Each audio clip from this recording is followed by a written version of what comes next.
Hello and hi everyone, स्वागत है फिर से मेरे चैनल में। और आज हम देखेंगे एक एडवर्टाइजमेंट के ऊपर जो कि बहुत इंपॉर्टेंट है। ह्यूज रिक्रूटमेंट इन अरुणाचल प्रदेश, जिसका नाम है कंबाइंड सेकेंडरी लेवल एग्जामिनेशन 2023। इसका अंदर आपको बहुत सा जॉब रिक्रूटमेंट किया जा रहा है। ऑलराइट, तो आपके लिए ग्रेट अपॉर्चुनिटी है, खास करके यंग फ्रेशर्स, यंग कैंडिडेट्स के लिए जो कॉम्पिटिटिव्स के लिए तैयारी कर रहे हैं। ऑलराइट, और इसे रिलीज किया गया है Arunachal Pradesh staff selection board द्वारा। यही बोर्ड एग्जाम को कंडक्ट किया जाएगा, जिसका नाम है combined secondary level examination 2023। Alright, बहुत सा पोस्ट, मोर देन 900 पोस्ट यहाँ पर जारी किया गया है, रिलीज किया गया है। आपके लिए ग्रेट अपॉर्चुनिटी है, आप वीडियो मिस ना करें।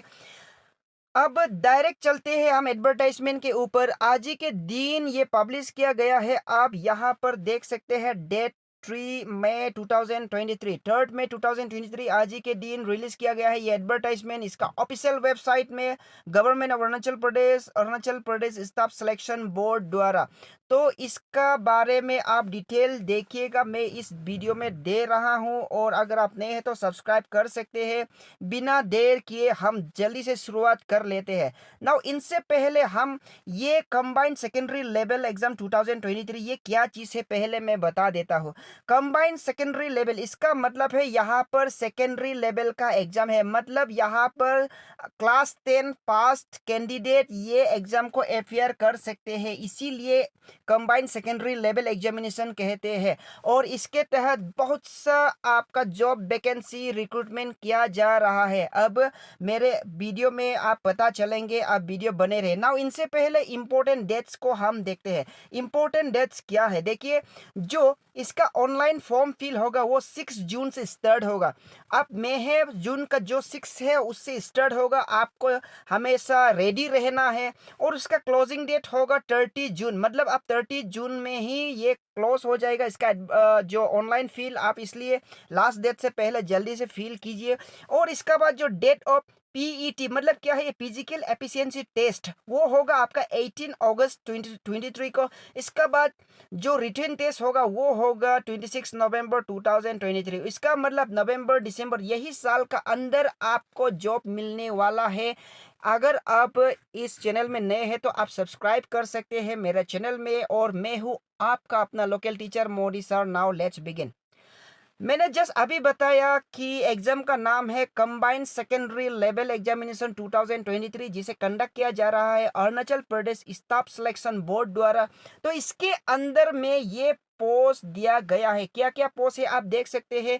पहले है आपका कांस्टेबल, जो constable APPVN, constable civil police, constable IRBN, जिसका फे लेवल भी यहाँ साइट में मैंने दिया है। फे लेवल 3 से स्टार्ट होते हैं, ये भी फे लेवल 3 लेवल 3 से स्टार्ट होगा।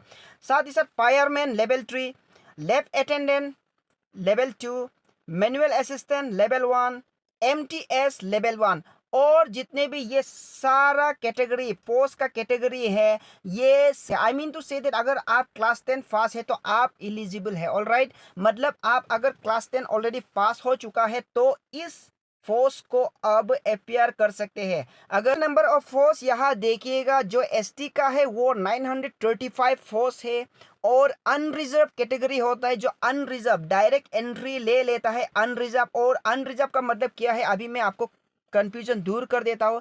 अनरिजर्व 336 फोर्स है, पीडब्ल्यूडी के लिए 2 फोर्स है, एक्स सर्विसमैन के लिए 97 फोर्स है। और टोटल मिला के 1370 फोर्स है। उसका मतलब ह्यूज वैकेंसी, ह्यूज रिक्रूटमेंट किया जा रहा है अरुणाचल प्रदेश।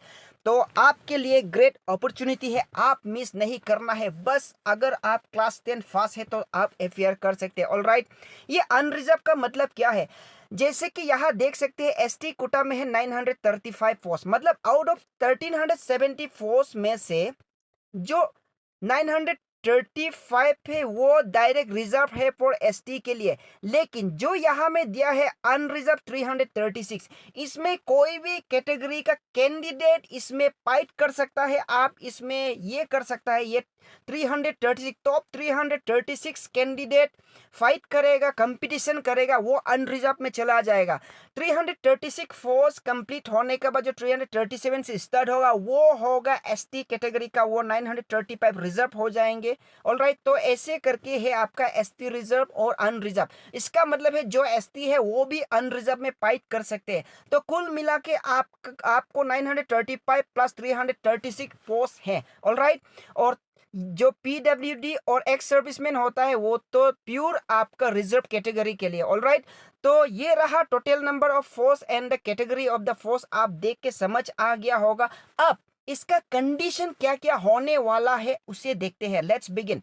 तो उसका कंडीशन सबसे पहले मैं बता दूं, एजुकेशन क्वालिफिकेशन है वो सिर्फ क्लास 10 पास का है। आप क्लास 10 पास है तो आप एलिजिबल है। ऑलराइट, और जो मैंने जस्ट अभी बता दिया कि जो आपका जो कांस्टेबल होता है तो उसका कुछ आपका फिजिकल स्टैंडर्ड टेस्ट दिया जाएगा।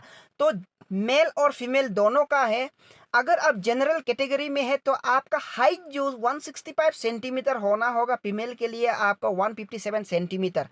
और एपीएसटी कैटेगरी जो अदर देन तिराप चांगलांग और लोंगडिंग डिस्ट्रिक्ट का है, मतलब तिराप चांगलांग लोंगडिंग डिस्ट्रिक्ट को एक्सक्लूड करके बाकी डिस्ट्रिक्ट का जितना एपीएसटी कैंडिडेट है उसका जो मेल कैंडिडेट है वो 160 सेंटीमीटर हाइट होना है, फीमेल का आपका 152 सेंटीमीटर हाइट होना है। और जो तिराप चांगलांग और एलटीसी, ठीक है, तो उन कैंडिडेट के लिए मेल के लिए 152 और फीमेल के लिए भी 152 सेंटीमीटर होना पड़ेगा। ऑलराइट, इसका बाद और एक इंपॉर्टेंट चीज है वो है आपका चेस्ट। ऑलराइट, चेस्ट को भी अब एक्सपेंशन होना जरूरी है, एक्सपेंशन कर सकना जरूरी है, वो भी मेजर किया जाता है। तो नॉर्मल चेस्ट होता है वो 79 सेंटीमीटर सभी के लिए, ऑल कैटेगरीज के लिए, चाहे वो एपीएसटी हो रिजर्व कैटेगरी जिसके लिए भी हो वो सेम होगा। 79 सेंटीमीटर नॉर्मल होना है। इसका बाद आप एक्सपेंशन करके 80 सेंटीमीटर तक आप एक्सपेंशन करना है अपना चेस्ट को। ऑलराइट, तो ये रहा इसका फिजिकल स्टैंडर्ड का कैटेगरीज। ऑलराइट, ये चीज आपका फुलफिलमेंट होना है। इसका बाद जो फिजिकल एफिशिएंसी टेस्ट होता है, ठीक है ना, अगर आप ये कैटेगरी में अब क्वालिफाई हो जाता है तो आप फिजिकल एफिशिएंसी टेस्ट में चला जाएगा। तो फिजिकल एफिशिएंसी टेस्ट के लिए आपको क्या करना है, सबसे पहले 100 मीटर रेस आपको 16 सेकंड में दौड़ना होगा। मेल के लिए बहुत इंपॉर्टेंट है, आपको 16 सेकंड में 100 मीटर रेस का कंप्लीट होना होगा। फीमेल के लिए 19 सेकंड में आपको कंप्लीट होना होगा। 1500 मीटर रेस आपको 8 मिनट में कंप्लीट करना होगा, फीमेल के लिए यहाँ में नील दिया है। 800 मीटर रेस आपका मेल के लिए नील दिया है, फीमेल के लिए 5 मिनट में कंप्लीट होना होगा। हाई जंप मैक्सिमम 3 अटेम्प्ट में हाई जंप और लॉन्ग जंप आप देख सकते हैं यहाँ पर 107 सेंटीमीटर मेल के लिए और फीमेल के लिए 90 सेंटीमीटर।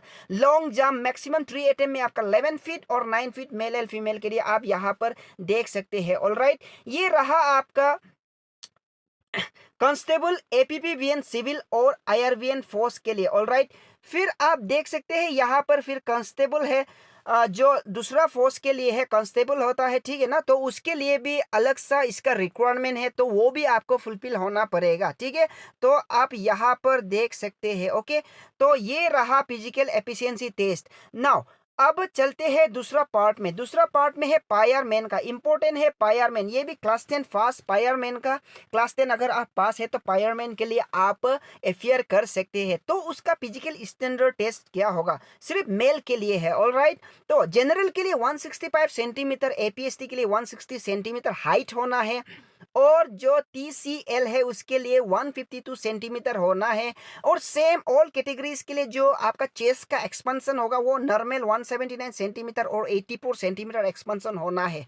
एंड अदर क्वालिफिकेशन में आपका वही फिजिकल एफिशिएंसी टेस्ट में आपका 100 मीटर रेस, फायरमैन के लिए 100 मीटर रेस आपको 10 केजी लोड करके आप 1 मिनट में कंप्लीट करना है 100 मीटर रेस को। ऑलराइट, और climbing a rope and vertical 5 to a height, एक 5 दिया जाएगा ऐसे वर्टिकल में, वो पाइप में आपको चढ़ना होगा या रस्सी में आपको चढ़ना होगा ऊपर की तरफ। वो 8 फीट का होगा ग्राउंड से, उसे आप कंप्लीट कर सकना चाहिए। Alright, and long jump maximum 3 attempt में आपको 12 फीट लॉन्ग जंप आपको कर सकना चाहिए। ये इसका कंडीशन है फिजिकल एफिशिएंसी टेस्ट का। ऑलराइट, तो इसका एज है between 18 years to 25 years. Alright, now next important चीज आपको देखने को मिलेगा। पहले एजुकेशन क्वालिफिकेशन है आपका सिंपल है, 10th पास होना है। क्लास 10 अगर आप पास है इसका मतलब आप एफआर कर सकते हैं। उसका बाद जो एग्जामिनेशन फी है, मतलब आप ड्यूरिंग फॉर्म फिल आपको एक एग्जामिनेशन फी देना होगा ऑनलाइन में। तो एपीएसटी के लिए वो है 150 रुपीज, और जनरल के लिए 200, और पीडब्ल्यू के लिए फ्री है, और ये फी आपको ऑनलाइन से ही पे करना होगा। और अगर आप जब भी ऑनलाइन अप्लाई करेगा तो आप ये वेबसाइट में जाके करना होगा, www.apssb.nic.in। ऑलराइट, तो ये वेबसाइट में जाना होगा। इस एज रिलैक्सेशन का इश्यू है तो आप यहाँ पर देख सकता है, एपीएसटी के लिए 5 इयर्स प्लस कर दिया है और पीडब्ल्यूडी के लिए 10 इयर्स प्लस कर दिया है। ऑलराइट, इसका बाद जो एग्जामिनेशन सेंटर है, मतलब आप अगर दूर में है, बहुत से रिमोट एरिया में है, रिमोट डिस्ट्रिक्ट में है, तो उधर से आप फील करके आप रिटन टेस्ट के लिए एग्जाम का यहाँ पर, जैसे कि during form fill you can choose the examination centre, जैसे कि ईटानगर, पासीघाट, तेजू, बोमडिला, सेपा, आलो, नाहरलगुन, जीरो, नामसाई, चांगलांग, तावांग, कौन सा, इन जगहों में एग्जाम दे सकते हैं। ऑलराइट, फिर नेक्स्ट में चलते हैं। नेक्स्ट में है बहुत इंपॉर्टेंट, बाकी तो आप समझ गया, लेकिन क्या है कि अगर आप ये चीज को नहीं जानने से, प्री प्लान नहीं होने से चीज को क्या रहता है कि सक्सेस नहीं मिलता है, तो उसके लिए आप प्री प्लान में जाना है। तो ये वीडियो को बनाने के लिए बहुत मेहनत लगा, एडिटिंग करने के लिए, तो इसके लिए एक लाइक तो बनता है जरूर। इसका बाद शेयर करना है, अपना भाई भैया, अपना जितने भी दोस्त है उसको, फ्रेंड सर्कल को शेयर करना है, और आप कमेंट करना है और सब्सक्राइब करना है। Alright, now scheme of examination very important, आपको जानना है, हर चीज को आपको जानते हुए ही आपको प्लानिंग करना है। ऑलराइट, स्टेज 1, 2 एंड 3 आपको दिया जाएगा। मतलब क्या है, आप स्टेज 1 पार होगा तो स्टेज 2 में जाएगा, 3 में जाएगा, एंड देन आपको जॉब मिल जाएगा। तो इस कंडीशन में क्या होता है, देखना है कि आप जो कांस्टेबल होता है, फायरमैन कांस्टेबल होता है, उसके लिए आपको पहले फिजिकल एफिशिएंसी टेस्ट में क्वालिफाई होना पड़ेगा, एंड वो क्वालिफाई होने के बाद आप डायरेक्ट रिटेन टेस्ट में जाएगा। रिटेन टेस्ट में जाने का बाद आप क्या होता है कि आपका मेडिकल फिटनेस टेस्ट करेंगे, उसका बाद ही आप डायरेक्ट आप जॉब मिल जाएंगे। ऑलराइट, इसका बाद जो लैब असिस्टेंट होता है, और manual assistant, lab assistant and MTS क्या है, ये मल्टीटास्किंग स्टाफ है। ठीक है, तो इसको कॉमनली हम मल्टीटास्किंग स्टाफ कहते हैं। इसके अंदर में आपका बार्बर आता है, बहुत सा पियोन आता है, बहुत सा काम आता है एमटीएस का अंदर में। ऑलराइट, तो इसे हम कॉमनली एमटीएस कहते हैं। तो इन 3 कैटेगरी में आपको क्या करना है, डायरेक्ट स्टेज 2 में जाएगा। इसके लिए आपका ये स्टेज 1 नहीं है, मतलब फिजिकल एफिशिएंसी टेस्ट नहीं है, सिर्फ आपको रिटेन टेस्ट क्वालिफाई होना है, आपको डायरेक्ट इसके बाद इंटरव्यू होगा, उसके बाद आपको जॉब मिल जाएंगे। तो ये चीज आपको जानना जरूरी है। इसका बाद थर्ड इंपॉर्टेंट चीज क्या है, वो है आपका रिटन टेस्ट का मेन सब्जेक्ट। आपका रिटन टेस्ट का मेन सब्जेक्ट, आप ऐसा नहीं है कि अब फिजिकल में नंबर 1 किया तो अब रिटन टेस्ट में नंबर 1 कर पाएंगे, ऐसा नहीं। इसलिए आपको प्री प्लान करना जरूरी है, सब चीज को आपको नंबर 1 करना जरूरी है। तो इसलिए जनरल इंग्लिश के लिए 100 मार्क्स दिया गया है, 50 क्वेश्चन देगा, 2 marks each. Elementary maths and general knowledge, ये 3 सब्जेक्ट आपको देना होगा रिटेन टेस्ट में। और इन रिटेन टेस्ट में कुछ कंडीशन है, एमसीक्यूज में क्वेश्चन दिया जाएगा, मतलब आपको ऑप्शन दिया जाएगा, 4 ऑप्शन दिया जाएगा, सही ऑप्शन को आपको चूज करना होगा। और अगर गलत भी होता है कोई भी ऑप्शन, उसका नेगेटिव मार्किंग नहीं होगा, वो आपके लिए बहुत अच्छा है। लेकिन बड़ा दुख की बात यह है कि आप हर टेस्ट में 33% लाना होगा, मतलब हर सब्जेक्ट में 33% लाना होगा। 33, 33, 33, 33, तभी आप पास हो जाएंगे। जैसे कि आप एलिमेंट्री मैथ्स में आप 55 लाया, ऑलराइट, जैसे कि इंग्लिश में 57 लाया, लेकिन आप जनरल नॉलेज में 20 लाया, तो उसका मतलब डायरेक्ट आपका एग्जाम फेल। ऑलराइट, तो ये है। तो इसलिए आप क्या करना है, आप सभी सब्जेक्ट को इक्वली पढ़ना है, इक्वली इंपॉर्टेंट देना है। ऑलराइट, जनरल नॉलेज आपको मेरे चैनल में ही कवर अप हो जाएंगे, आपके लिए बहुत ये अच्छा है, ग्रेट अपॉर्चुनिटी है। आप मेरे चैनल में बने रहना, सब्सक्राइब करना, शेयर करना है। ऑलराइट, तो इसमें हम जनरल नॉलेज को कवर अप करेंगे। ऑलराइट, थैंक्स फॉर वाचिंग, इतना तक ही था। और अगर आप ऑनलाइन फील्ड में कुछ दिक्कत आता है तो मुझे कांटेक्ट कर सकता है, मैं आपको हेल्प करूंगा। और अगर आप जीके कोचिंग के लिए आपको ज़रूरी है तो मुझे कांटेक्ट कर सकता है। Like, comment, share, subscribe. Thanks for watching, bye bye, take care and study well.